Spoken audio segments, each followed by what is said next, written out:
بسم الله الرحمن الرحيم نحمده على ما أولانا من آلاء وأظهرت رياضنا ونشكره على ما أعطانا من نعماء أطريت حياضنا. بسم اللہ الرحمن الرحیم. بات ہو رہی تھی نحمدہ کے بارے میں، کچھ سوالات اور جوابات کے پہلے بھی حمد کی ہے، دوبارہ حمد کرنے کی کیا وجہ ہے، اس کے بارے میں نے کچھ وضاحت بتائی تھی. پھر یہ سوال کہ نحمدہ یہ صیغہ متکلم مال غیر کا اور صیغہ تعظیم یہاں پر لانے کی وجہ، اس پر بھی ہماری گفتگو ہوئی تھی. کہا نحمدہ، اس ہو میں یہ جو ضمیر منصوب ہے اس کا مرجع ذات باری عز اسمہ ہے. ٹھیک ہو گیا، ذات باری عز اسمہ ہے، لیکن اس سے پہلے بسم اللہ الرحمن الرحیم میں اس میں جلالت بھی آیا ہے. اس لحاظ سے آپ ضمیر کا مرجع بنائیں نحمدہ، یعنی نحمد اللہ تعالی، اور نحمدہ میں ہو کا مرجع حمد و مبدعین میں مبدع اور شکر و منعمین میں منعم، یعنی نحمد مبدعن منعمن، جو بھی عبارت بن سکتی ہے. ضمیر کا مرجع ذات باری تعالی ہے. آپ بسم اللہ شریف میں جو مذکور ہے اس میں جلالت، اسے ضمیر کا مرجع بنائیں، یا مبدع اور منعم جو مذکور ہے اسے ضمیر کا مرجع بنائیں. بہر صورت ضمیر کا مرجع ذات باری عز اسمہ ہے. ٹھیک ہو گیا. نحمدہ علی ما اولانا، یہاں پر سمجھیں ایک بات، حمد کی دو قسمیں ہیں. ایک حمد وہ ہے جو ایسی خوبی پر ہو جو نعمت نہ ہو. ایک حمد وہ ہے جو ایسی خوبی پر ہو جو نعمت ہو. ٹھیک ہے. آپ کوئی بات بتائی میں نے حمد کی تعریف میں کہ حمد ہے ثنا باللسان علی الجمیل الاختیاری. اس جمیل اختیاری کا نعمت ہونا ضروری نہیں ہے. تو یوں حمد کی دو قسمیں ہوں گی، ایسی خوبی پر جو نعمت ہے، ایسی خوبی پر جو نعمت نہیں ہے. یہ بات آپ سمجھیں. یہاں پر یہ بات ذہن میں رکھیں کہ وہ حمد جو نعمت پر ہو، وہ حمد جو نعمت پر ہو، یہ ابلغ ہے اس حمد سے جو نعمت کے بغیر ہو. اس بات کو دھیان سے سمجھیں. آپ دیکھیں کہ آپ کسی کی تعریف کرتے ہیں، آپ کہتے ہیں جی عرفان چاچڑ بہت اچھا انسان ہے، بہت اچھے مزاج کا، خوش اخلاق وغیرہ، یہ بات آپ کرتے ہیں، آپ تعریف کر رہے ہیں، اس کے اندر خوبیاں ہیں، تو اس لحاظ سے آپ اس کی تعریف کر سکتے ہیں. لیکن ہوا یوں کہ آپ کو کوئی ضرورت تھی، آپ کو کوئی پریشانی تھی، آپ کو کوئی حاجت تھی، وہ حاجت روائی جو ہے وہ عرفان نے کی، آپ کا مسئلہ عرفان نے کیا، حل کیا. تو جب مسئلہ عرفان نے حل کیا تو آپ سمجھتے ہیں کہ اب جو عرفان کے لیے تعریفی کلمات نکلیں گے وہ دل کی گہرائی سے نکلیں گے. ایسا ہوگا نہیں ہوگا؟ بہت گھٹیا انسان ہوگا کہ جو نعمت اس پر ہونے کے باوجود بھی وہ چپ کر کے بیٹھا رہے اور کہے کہ بھئی نہیں یہ تو بس اس نے عادتاً کر دیے ہے، پتہ نہیں اس کے پیچھے بھی اس کی کوئی بری نیت ہوگی وغیرہ وغیرہ. کچھ لوگ ایسے بھی ہوتے ہیں، لیکن یہ گھٹیا لوگ ہوتے ہیں ایسے. تو بہرحال اب جو آپ تعریف کریں گے وہ دل کی گہرائیوں سے کریں گے. ذہن میں رکھیں ایک وہ تعریف ہے جو آپ نے سماعت زبانی، آپ نے خوبیاں دیکھی، آپ نے کہا بہت اچھا انسان ہے. پھر آپ پر اس نے مہربانی کی، آپ کا مسئلہ حل کیا، آپ کی پریشانی دور کی. تو ایسی صورت میں آپ جو حمد کرتے ہیں تو اب یہ دل کی اتھاہ گہرائیوں سے ہونے والی تعریف ہوتی ہے. تو دونوں میں فرق کیا ہے؟ دونوں میں فرق یہ، ایک ہے عمومی حالات میں اور ایک ہے بھلائی اور اچھائی کے مقابلے میں. بھلائی اور اچھائی کے مقابلے میں جو حمد ہے وہ دل کی گہرائیوں سے ہوتی ہے، جو تعریف ہے وہ دل کی اتھاہ گہرائیوں سے ہوتی ہے. تو وہ ابلغ نہ ہوئی. بات سمجھے. یہ وجہ ہے کہ شاعر نے کیا کہا، نحمدہ علی ما اولانا. حالانکہ نحمدہ کے لیے یہ ضروری نہیں تھا کہ کیا کیا جاتا، وہ نعمتوں پر حمد کی جاتی. ضروری نہیں تھا حمد کے بارے میں کہ وہ نعمتوں پر حمد کی جاتی، کیونکہ نعمت کے لیے یہ لازم ہے اختیاری خوبی پر ہو، یہ لازم نہیں ہے کہ وہ اختیاری خوبی نعمت ہو. میری بات سمجھ رہے ہیں؟ لیکن چونکہ نعمت پر ہونے والی جو حمد ہے وہ ابلغ ترین حمد ہے، اعلیٰ ترین فرد حمد کا، تو اس لیے شارح نے چاہا کہ ہم بتائیں ہم وہ حمد کرتے ہیں جو دل کی گہرائی سے نکلتی ہے.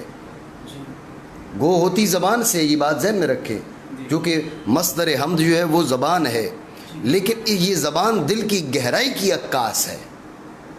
ایک ہوتا ہے زبانی طور پر بات کر دی، بس ذہن میں بات کھٹ گئی، اس کے بعد آپ نے وہ بات زبان سے کر دی، ایک وہ ہے، اور ایک یہ ہے کہ دل کی گہرائی سے وہ بات نکلتی ہے، اور اب جو ہے نا اب آپ زبان سے اس کی ترجمانی کرتے ہیں، زبان اس کی عکاس ہوتی ہے، تو یقیناً یہ جو بات ہے یہ انتہائی ابلغ ہوتی ہے اس بات کی نسبت کہ جو صرف زبانی آپ نے بول دی ہے.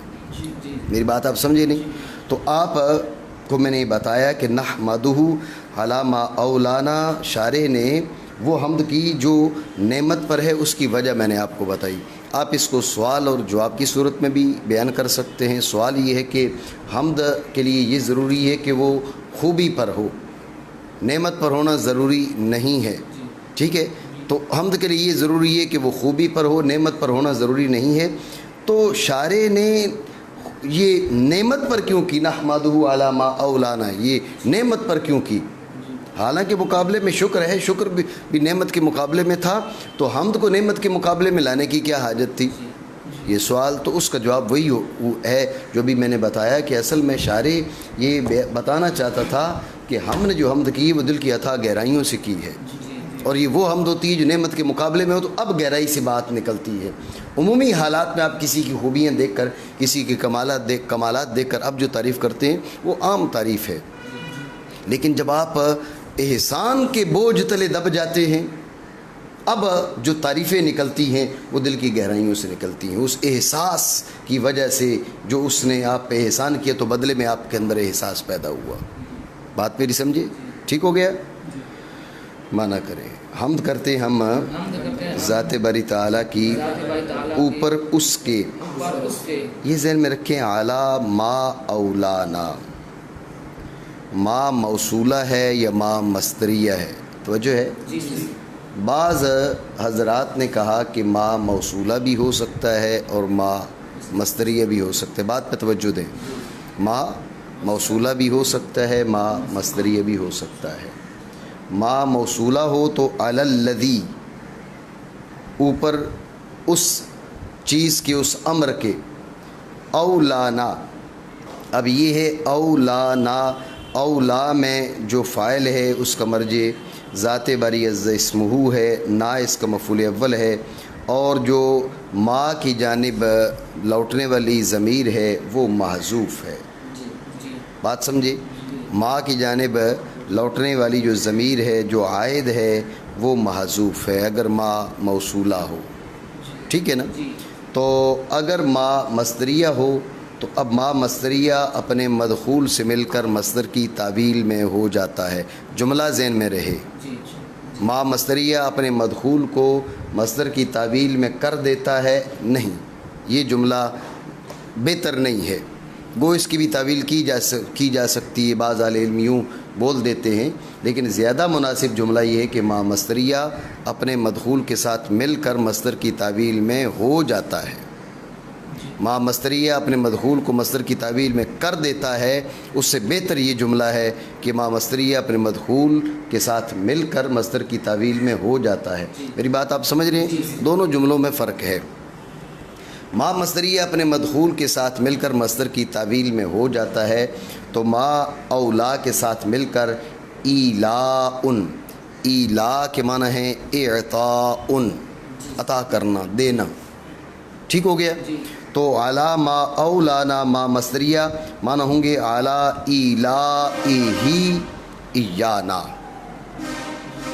اعلی ایلائہی، وہ اس کے اندر اولا کے اندر ضمیر مستتر ہے نا، وہ ایلائہی، وہ جو ضمیر مجرور ہم لا رہے ہیں یہ اس کی جو نا ترجمان ہے. اور اب نا جو ہے منفصل ہو گیا، علی الہی کہیں گے تو اب نا تو متصل نہیں رہ سکتا نا، تو ضمیر منصوب ہے، اس لیے ہم نے اس کو ایانا کے ساتھ تعبیر کیا۔ میری بات آپ سمجھ رہے ہیں؟ علی ما اولانا، علی الذی اولانا اگر ما موصولہ ہو، اور اگر ما مصدریہ ہو تو علی الہی ایانا، عرفان توجہ ہے، ٹھیک ہو گیا، علی الہی ایانا۔ تو دو احتمال بیان کیے گئے ہیں کہ ما موصولہ یا ما مصدریہ، توجہ ہے۔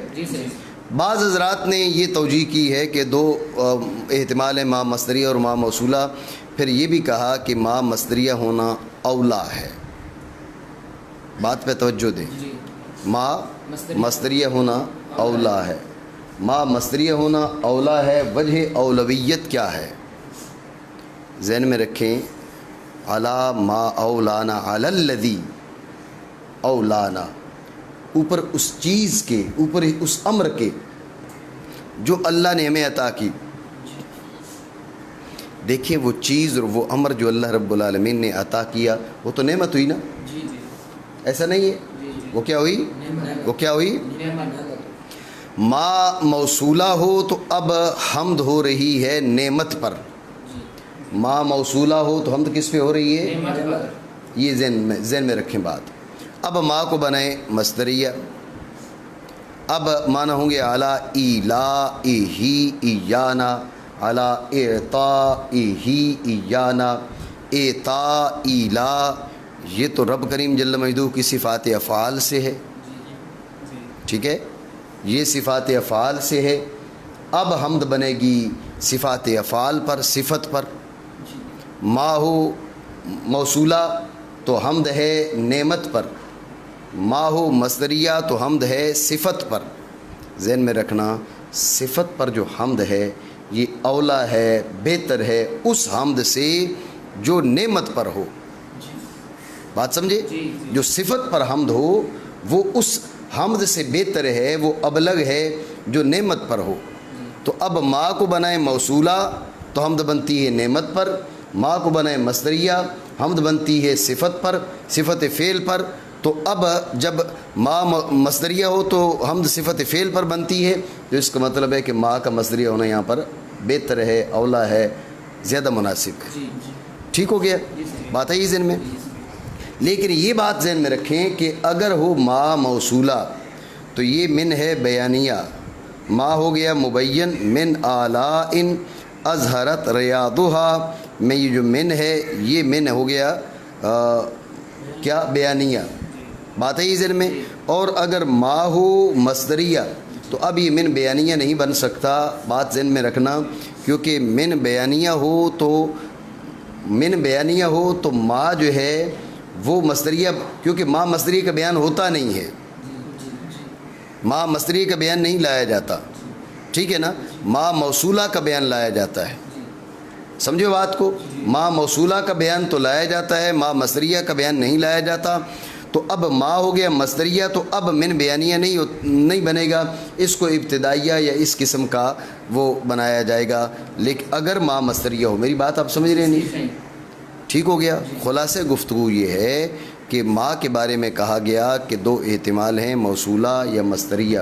موصولہ ہو تو علی الذی اولانا، مصدریہ ہو تو علی الہی ایانا۔ جن حضرات نے یہ دو احتمال بیان کیے ہیں ان کا کہنا یہ ہے کہ ما کا مصدریہ ہونا اولا ہے، کیونکہ ما مصدریہ ہو تو اب حمد بنے گی صفت پر، اور صفت پر حمد بہتر ہے، اولا ہے اس حمد سے جو صفت کے نتیجے میں ظاہر ہونے والی حمد، ظاہر ہونے والی نعمت پر ہو، ٹھیک ہے۔ اور اگر ما مصدریہ ہو تو یہ ما، یہ جو من ہے یہ بیانیہ نہیں بنتا، یہ ابتدائیہ وغیرہ اس کو بنایا جاتا ہے، اور اگر یہ ما موصولہ ہو تو اس من کو بیانیہ بنایا جائے گا۔ بات سمجھے؟ ٹھیک ہو گیا۔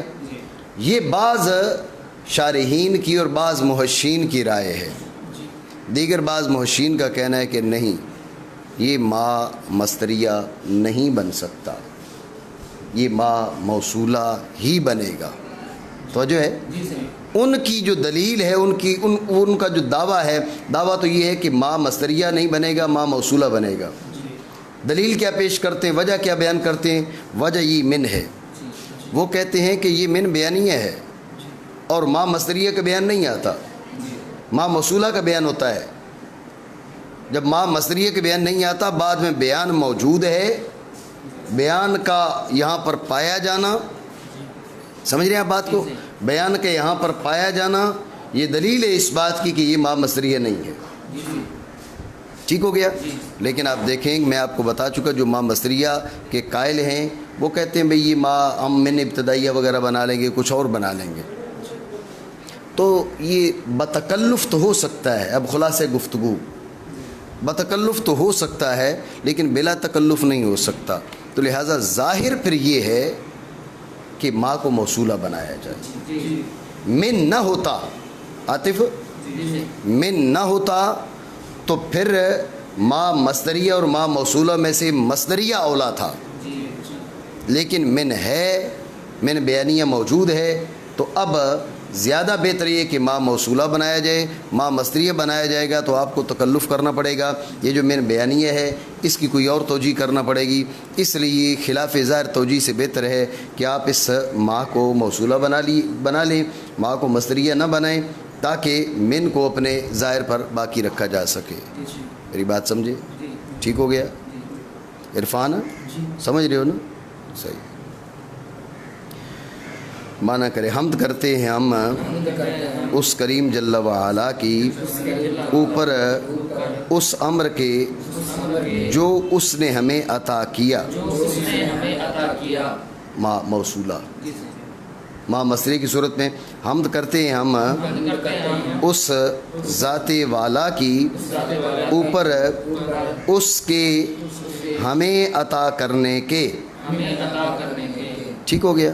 تو اب ما ہو موصولہ تو من ہو گیا بیانیہ، اس کے بعد ہے آلاء، تو آلاء جو ہے یہ الہ کی یا الا کی جمع ہے، کیا؟ الہ یا الا، ٹھیک ہے نا؟ الہ ہو یا الا ہو تو یہ نعمت ہی مراد ہے، یعنی اس کریم جل مجدہ نے ہمیں نعمتوں سے نوازا۔ ٹھیک ہے؟ اظہرت یہ ماضی ہے، اظہر یظہر اظہاراً، اظہار کے معنی ہیں سارا ذا زہرتن، پھول دار ہو گیا، اس میں پھول لگ گئے۔ اظہار یعنی اظہرا ذاہا، اظہرا سارا ذا زہرتن، یظہر یسیر ذا زہرتن، ٹھیک ہے نا؟ تو اظہرا سارا ذا زہرتن، تو اظہرت اسی سے واحد مؤنث غائب کا صیغہ ہے۔ بات آئی ذہن میں؟ ٹھیک ہے؟ اظہرت ریاضھا، ریاض جمع روضتن کی ہے کہ روضہ کس کو بولا جاتا ہے؟ باغ کو بولا جاتا ہے۔ ٹھیک ہو گیا؟ تو یعنی حمد کرتے ہیں ہم اللہ رب العالمین کی اوپر اس کے ہمیں عطا کرنے کے، ما مصدریہ ہو تو، یا ما موصولہ، حمد کرتے ہیں ہم اللہ رب العالمین کی اوپر اس امر کے، اس شے کے کہ جو اس نے ہمیں عطا کی۔ وہ کیا عطا کیا؟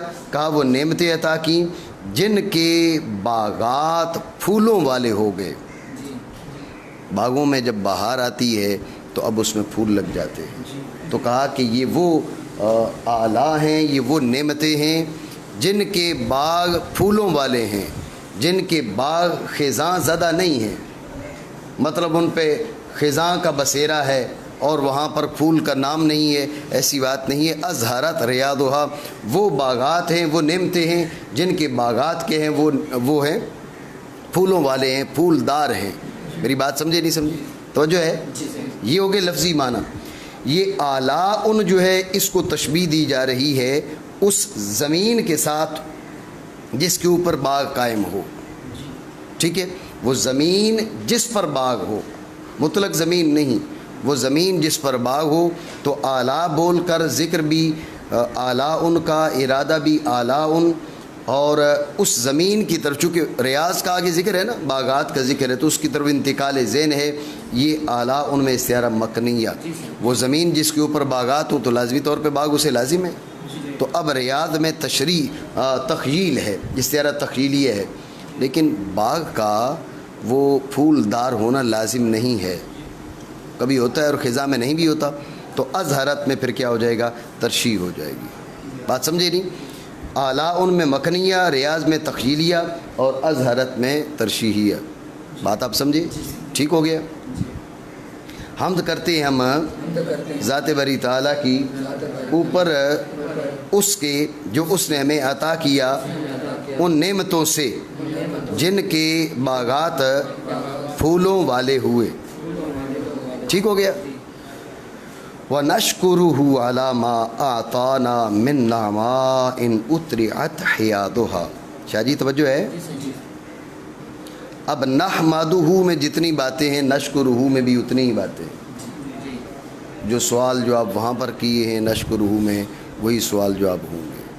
ان کو دہرانے کی حاجت تو نہیں ہے نا. آپ نحمدہ میں جو گفتگو کی ہے اس کو نشکرہ میں دہرا لیں. تو اب یہ بات سمجھیں کہ ایک چیز آلاء ان بھی نعمتیں ہیں, نعماء ان بھی نعمتیں ہیں. آلاء ان بھی نعمتیں ہیں, نعماء ان بھی نعمتیں ہیں. دونوں میں فرق یہ ہے کہ آلاء ان جو ہے وہ جمع ہے الا یا الا کی, اور نعماء ان یہ اس میں جمع ہے, جمع نہیں ہے. آلاء ان جمع ہے اور نعماء ان اس میں جمع ہے. بات ہے ذہن میں. ہیں دونوں نعمتیں لیکن دونوں میں فرق ہے. آلاء ان ہے ظاہری نعمتیں اور نعماء ان ہے باطنی نعمتیں. میری بات آپ سمجھ رہے ہیں؟ آلاء ان کیا ہو گئی اور نعماء ان. اب دیکھیں شارع کا انداز دیکھیں. شارع نے کہا نحمدہ, ادھر کہا نشکرہ. حمد کے ساتھ ظاہری نعمتیں اور شکر کے ساتھ باطنی نعمتیں. حمد ہے ظاہر لسان سے, ایسی نہیں ہے. حمد ہوگی زبان سے. حمد کا تعلق ہے ظاہر افعال ظاہرہ سے. جب حمد کرو گے تو ظاہر ہوگی. شکر آپ دل سے بھی کر سکتے ہو کیونکہ اس میں کہا تھا باللسان بالجنان بالارکان. شکر تو کسی سے بھی ہو سکتا ہے, دل سے ہو سکتا ہے, زبان سے ہو سکتا ہے, جوارح سے ہو سکتا ہے. توجہ ہے. تو چونکہ شکر کسی ذریعے سے بھی ہو سکتا ہے, دل سے بھی ہو سکتا ہے, لیکن حمد کیا ہوگی؟ جب حمد ہوگی تو ظاہر ہوگی. ٹھیک ہے, جب حمد ہوگی تو ظاہر ہوگی. تو لہٰذا حمد کے مقابلے میں ظاہری نعمتیں, شکر کے مقابلے میں باطنی نعمتیں, کیونکہ شکر دل سے بھی ہو سکتا ہے. تو گویا کہ یہاں پر شکر قلبی کی طرف اشارہ کیا جا رہا ہے نعماء بول کر, کیونکہ نعماء سے اشارہ ہے باطنی نعمتوں کی طرف. میری بات سمجھے؟ آلاء ان جمع, نعماء ان اس میں جمع, ایک فرق. اور دوسرا فرق ہے کہ آلاء ان نعم ظاہرہ اور نعماء ان نعم باطنہ. اور اختیار میں جو ہے نا وہ اشارہ ہے اس بات کا, یعنی اختیار میں خوبی کیا ہے؟ خوبی آپ کو بتائی کہ حمد چونکہ افعال ظاہرہ سے ہے اس کے مقابلے میں نعمت ظاہرہ بیان, نعم ظاہرہ ذکر کی گئی. اور شکر کے وہ افعال باطنہ سے بھی ہو سکتا ہے, اس کے مقابلے میں نعم باطنہ کو ذکر کیا گیا. ٹھیک ہو گیا؟ مانا کرے. اور شکر کرتے ہیں ہم ذات باری تعالیٰ کا اوپر اس کے جو اس نے ہمیں عطا کیا. علی ما اعطانا, ما کو آپ بنا لیں موصولہ, یا آپ ما کو بناتے ہیں مصدریہ, یا آپ ما کو بناتے ہیں مصدریہ. اور ما کو اگر آپ مصدریہ بناتے ہیں تو پھر اس پر وہی اعتراض جو ما قبل میں گزرا, لیکن اس کی تفصیل ہم پہلے بیان کر چکے. ٹھیک ہو گیا؟ ہاں. اور شکر کرتے ہم اوپر اس کے جو اللہ رب العالمین نے ہمیں عطا کیا نعمتوں سے جن کے حوض اتریات کے معنی ہے املیات, بھر دیا گیا, بھر دی گئی. املا یملئ بھرنا, اور املیآ بھر دیا گیا. بات سمجھے؟ املیات حیادہا, حیاد جمع حوض کی, وہاں ریاض جمع روضتن کی, حیاض جمع حوض کی, کہ وہ نعمتیں جن کے حوض جو ہیں وہ بھر دیے گئے, وہ نعمتیں جن کے حوض بھر دیے گئے. اللہ رب العالمین نے ہمیں ان نعمتوں سے نوازا ہے جن کے حوض بھرے ہوئے. وہ تھوڑی نعمتیں نہیں ہیں, اتنی نعمتیں کہ حوض بھرے ہیں. وَإِن تَعُدُّوا نِعْمَةَ اللَّهِ لَا تُحْصُوهَا, اتنی کثیر ہیں اگر گننا چاہو تو گن نہیں سکتے. بات آپ سمجھ رہے ہیں نہیں سمجھ رہے؟ ٹھیک ہو گیا؟ وہاں پر آلاء میں مکنیہ تھا, ریاض میں تخیریہ تھا, اظہرت میں ترشیح تھا، بالکل وہی معاملہ یہاں پر بھی ہے. ناما کی جو تشبیہ ہے وہ صاف ستھرے پانی کے ساتھ ہے، مائع عذب کے ساتھ ہے، ٹھیک ہے نا. وہ پانی جو کس کے اندر موجود ہے؟ جو حوض کے اندر موجود ہے. حوض کے اندر جو موجود پانی ہے اس کے ساتھ تشبیہ ہے ناما ان کی. ذکر ناما ان کا، ارادہ ناما ان کا، اور حوض کی جانب جو انتقال ذہن ہے یہ مکنیہ. اب حوض میں پڑے پانی کو، حوض تو لازم ہے، ایسے کیسے ہو سکتا ہے حوض میں پڑا پانی اور حوض وہاں نہ ہو؟ تو حوض لازم. تو حیاض میں تخیلی ہے، اتریات میں ترشیحیہ ہے. بات سمجھے نہیں؟ ٹھیک ہو گیا. ایک بار پھر مانا کرے حمد کرتے ہیں ہم ذات باری تعالیٰ کی، اوپر اس کے جو اللہ رب العالمین جو اس نے ہمیں عطا کیا نعمتوں سے، جس کے باغات پھولوں والے ہو گئے. اور شکر کرتے ہم اس ذات والا کا، اوپر اس کے جو اس نے ہمیں عطا کیا نعمتوں سے. دیکھیں نا، یہ نعمتوں سے، یہ میں من بیانیہ بنا رہا ہوں، ٹھیک ہے نا، اور ماں کو موصولہ بنا رہا ہوں. نعمتوں سے جس کے حوض بھر دیے گئے. آگے مطالعہ کیا نہیں کیا ہے نا؟ پڑھیں. شور نہ کریں. وَيُوَفِّقَنَا، ٹھیک ہے.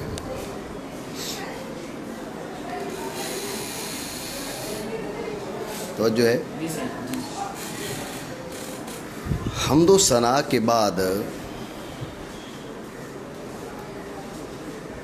مرحلہ ہے درود و سلام کا.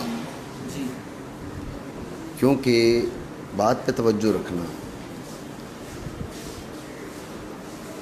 جو بھی نعمت ہے تمہارے پاس وہ من اللہ ہے. وما بکم من نعمت فمن اللہ ہے قرآن پاک میں. جاوید، جو بھی نعمت ہے آپ کے پاس وہ ذات باری تعالیٰ کی طرف سے ہے. وہ مفید ہے، ہم مستفیدین ہیں. وہ عطا کرنے والا ہے، ہم لینے والے ہیں. لیکن آپ دیکھیں، یہ فیض دینے والا اور فیض لینے والا، ان کے بیچ مناسبت ہونا ضروری ہے.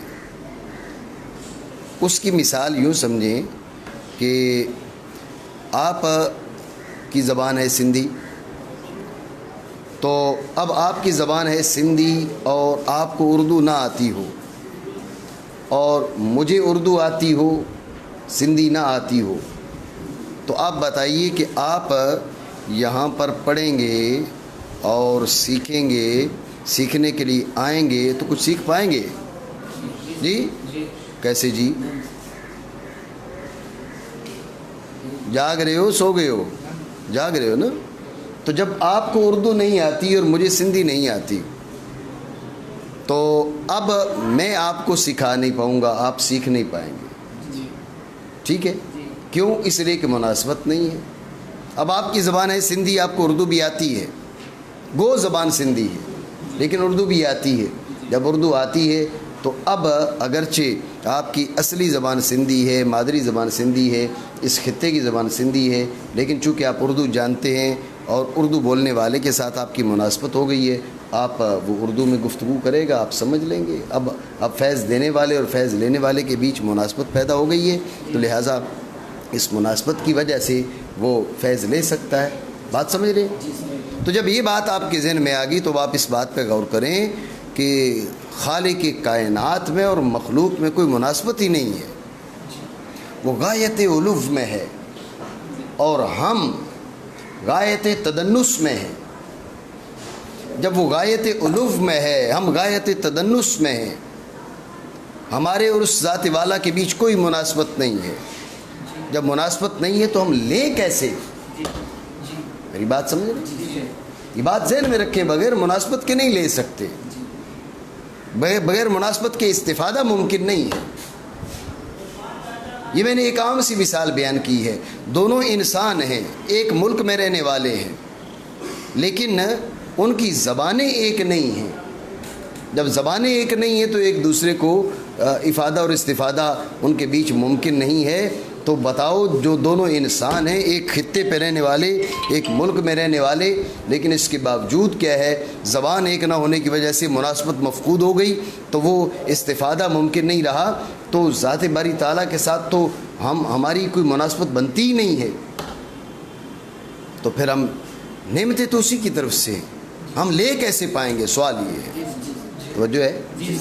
تو اب ذہن میں رکھیں، اس کا پھر ایک اور طریقہ بھی ہے، جب مناسبت نہ ہو تو فیض لینے کا ایک اور طریقہ بھی ہے۔ وہ طریقہ کیا ہے کہ بیچ میں ایک ایسا واسطہ بٹھا دیا جائے کہ جو ذو جہتین ہو۔ کیا ہو؟ دو جہتیں ہوں اس میں، ایک جہت سے وہ مناسب ہو مفید کے، ایک جہت سے مناسب ہو مستفیدین کے۔ یہ جو انسانی بدن ہے نا، اس کے اندر گوشت بھی ہے اور ہڈیاں بھی ہیں۔ آپ جو کھاتے ہیں پیتے ہیں وہ انرجی کی صورت میں خون میں مل کر وہ گوشت تک پہنچتا ہے۔ اب گوشت ہے انتہائی نرم، ہڈی ہے انتہائی سخت، ہڈی تک یہ جو خوراک ہے اور غذا ہے اور جو فوائد ہیں وہ گوشت ہی نے پہنچانے ہیں، لیکن گوشت انتہائی نرم ہے، ہڈی انتہائی سخت ہے، یہ کیسے پہنچائے؟ یہ پہنچا نہیں سکتی، وہ فائدہ پہنچتا نہیں۔ تو بیچ میں اللہ رب العالمین نے ایک ہڈی تخلیق فرمائی ہے، جو نرم ہڈی انسان کے اور جانوروں کے ان چیزوں کے بدن میں پائی جاتی ہے، ایک نرم ہڈی پائی جاتی ہے، وہ نرم بھی ہے اور ہڈی بھی ہے۔ نرمی کے لحاظ سے اس کی مناسبت گوشت کے ساتھ، اور ہڈی ہونے کے لحاظ سے کچھ سختی کے لحاظ سے اس کی مناسبت ہے اس کے ساتھ، ہڈی کے ساتھ۔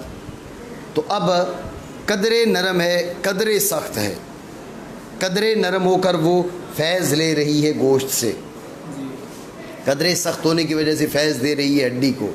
یہ واسطہ ذات جہتین۔ میری بات آپ سمجھ رہے ہیں؟ ٹھیک ہو گیا؟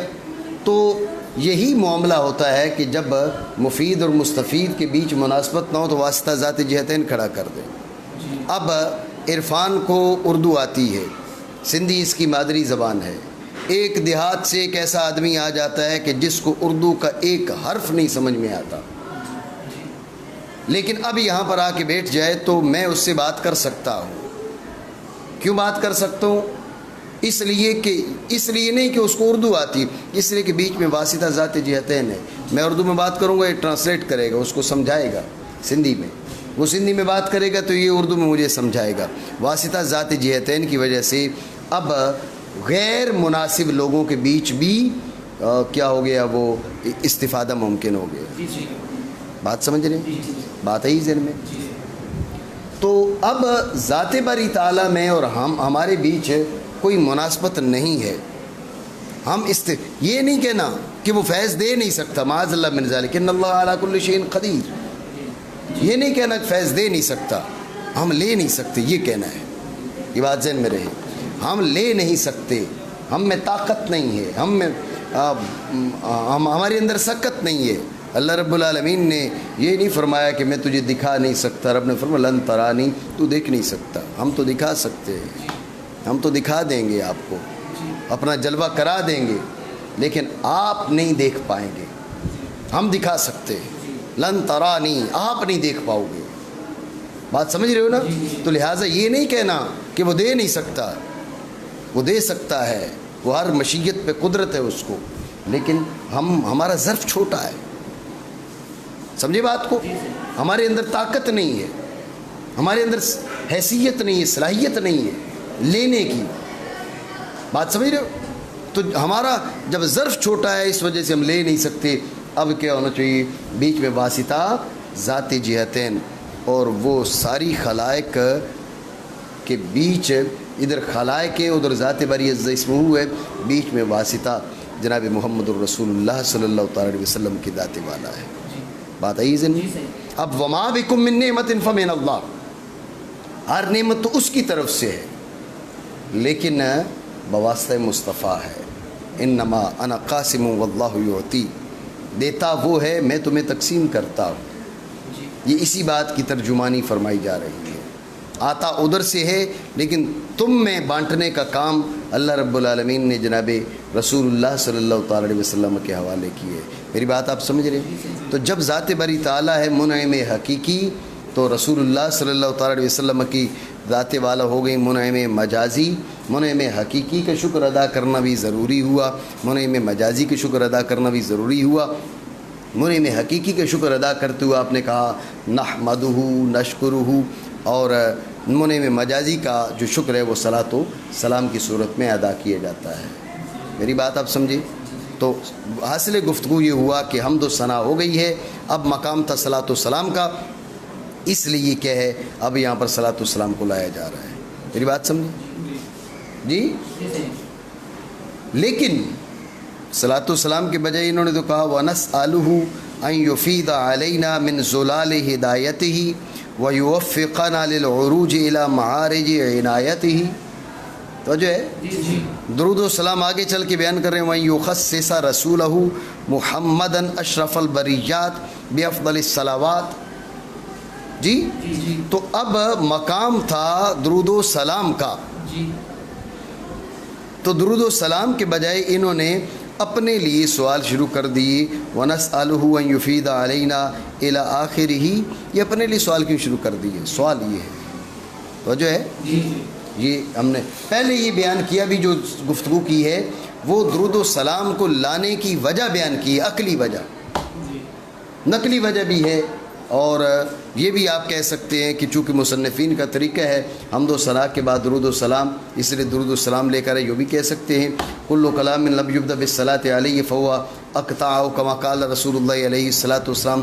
نبراس کے اندر علامہ عبدالعزیز پرہروی رحمہ اللہ تعالیٰ نے ابو موسیٰ مدینی کے حوالے سے اس حدیث کو نقل کیا کل کلام لم یبدأ بالصلاۃ علیہ فہو اقطاع کما قال علیہ الصلاۃ والسلام. ہر وہ کلام جو مجھ پر درود کے بغیر شروع کی جائے وہ بے برکت اور مقطوع ہوتی ہے. یہ حدیث پاک انہوں نے ذکر کی. تو اس لحاظ سے اب ابتدا میں درود السلام بھی آنا چاہیے. نقلی وجہ بھی ہے لیکن پہلے جو گفتگو کی ہے وہ عقلی وجہ, تو یہ درود السلام لانے کی عقلی وجہ آپ کو بتائی. لیکن سوال یہ ہے کہ پھر تو درود السلام لانا چاہیے تھا, یہ تو نسألہ ان یفید علینا الی آخر, یہ تو اور چیز میں شروع ہو گئے. تو جو ہے یہ سوال ہے, اس کا پہلا جواب یہ ہے کہ اصل میں جو رسول اللہ صلی اللہ تعالی علیہ وسلم پر درود و سلام ہے یہ حضور علیہ الصلاۃ والسلام کی حقیقی منعم تو وہ ہے رب کریم جل وعلا, مجازی منعم رسول اللہ صلی اللہ تعالی علیہ وسلم ہے. تو یہ اس شکر کی ادائیگی ہے, اور شکر کی ادائیگی بغیر مالک کریم کی عنایت کے ممکن نہیں ہے. یا ممکن ہے؟ شکر کی ادائیگی اس کی عنایت شامل حال ہے تو شکر کی ادائیگی ممکن ہے. اگر اس کی عنایت شامل حال نہ ہو تو شکر کی ادائیگی ممکن نہیں. تو چونکہ شکر کی ادائیگی کرنا چاہ رہے تھے اور یہ بغیر اس کی عنایتوں کے ممکن نہ تھی, اس لیے سوال کیا نسألہ ان یفید علینا من زلال ہدایتہ ویوفقنا للعروج الی معارج عنایتہ. یہ سوال کیا تاکہ رب کریم جل مجدہ کی جو توفیق ہے وہ مساعدت فرمائے, وہ دستگیری کرے, تاکہ ہم جناب رسول اللہ صلی اللہ تعالی علیہ وسلم کا شکر ادا کر پائیں. بات سمجھے؟ یہ پہلا جواب ہوگا. جاوید تو جو ہے نا یہ پہلا جواب ہے. دوسرا جواب یہ ہے, آپ غور کریے گا کہ اصل میں یہ مقام تو مقام صلاۃ ہے, اور اللہ رب العالمین صلاۃ کو رد نہیں کرتا. اللہ کریم ہے, صلاۃ کو رد نہیں کرتا. آپ اس کے دربار میں دعا کریں رسول اللہ صلی اللہ تعالی علیہ وسلم کے لیے صلاۃ کی, یعنی درود بھیجیں اللہم صلی وسلم علی سیدنا و مولانا محمد, آپ درود بھیجیں تو یہ والی دعا رد نہیں ہوتی. تو جو ہے یہ دعا رد نہیں ہوتی. تو جب یہ دعا رد نہیں ہوتی تو کریموں کی شان یہ نہیں ہے کہ 2-4 دعائیں 2-4 عرضیاں ان کے در پہ پیش کی جائیں, ایک کو قبول فرما لیں اور باقیوں کو رد کر دیں. تو شارع نے کیا کیا, شارع نے دیکھنا وَنَسْأَلُهُ, بات پہ توجہ کرنا, وَنَسْأَلُهُ سوال ایک رکھا, اس سوال کے نیچے یفیدہ یوفقہ یخصصہ سارے اکٹھے ذکر کر دیے. ٹھیک ہے. یفیدہ، یوفقہ، یخصصہ. یخصصہ ہو گیا درود پاک، ہو گیا سوال کے نیچے. اب اس سوال کے نیچے یخصصہ آیا تو یہ قبول ہی قبول ہے. اب سوال وہی ہے، اس کے نیچے 3 چیزیں ذکر کی ہیں. اب کریم سوال کے اس متعلق کو قبول کر لے.